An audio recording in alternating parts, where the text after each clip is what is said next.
রান্নার পর ফেলে দেওয়া তেল দিয়ে উড়বে বিমান, সে লক্ষ্যেই কাজ করছে ইউরোপের দেশ স্পেন, আর সহযোগিতা করছে ইউরোপীয় ইউনিয়ন।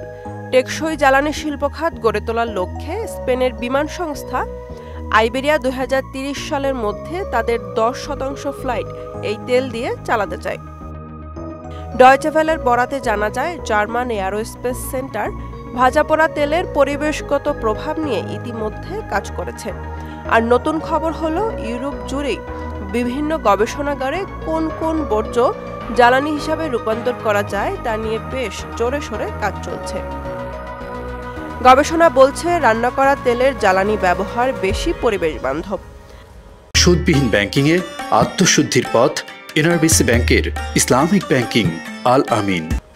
এতে তুলনামূলক কম ধোঁয়া নির্গত হয়, ফলে বরফের স্ফটিক কমে ও উষ্ণতা কমায়।